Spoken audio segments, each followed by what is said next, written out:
Why are we constantly checking our smartphones? You know the feeling. You're grabbing a coffee, or you're on the subway, or you're just walking down the street, and you get the sudden, irresistible urge to check your phone.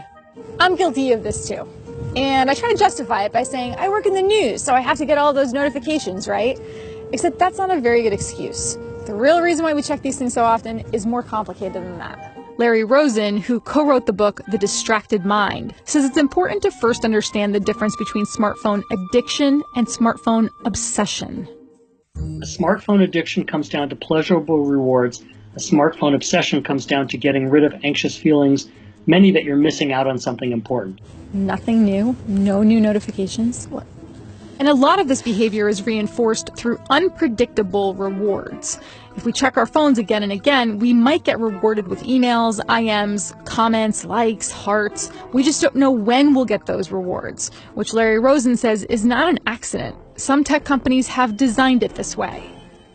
And there are rewards built into almost all apps designed to keep your eyeballs there. That's what they want. And it's working for their business model, but I don't think it's working for our humanware.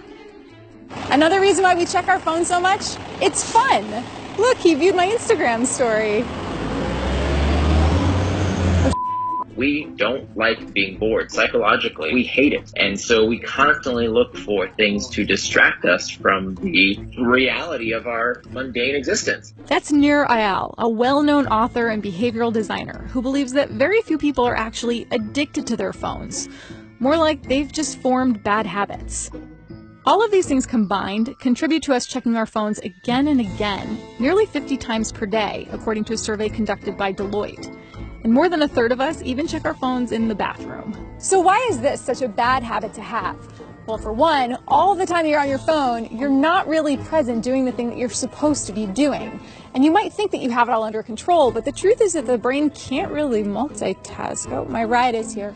And being so obsessed with your smartphone isn't necessarily good for your health. Almost every study that you see comes out says those who use their smartphone more often tend to show more signs of depression, more signs of anxiety-based disorders, more stress, more anxiety in general.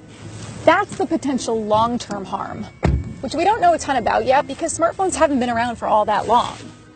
But distractions from smartphones can also be dangerous more immediately, like when you're operating a moving vehicle. So what can you do to help curb your smartphone habit? The first thing, turn off your notifications. Seriously, just do it. Second, schedule your smartphone time. Put yourself in a schedule where you can only check social media once an hour, or block out an hour in the evening to play around on your smartphone. And finally, don't think a temporary detox from your phone is going to do the trick. The point of building new habits is to make sure you control your phone, not the other way around. I feel better already.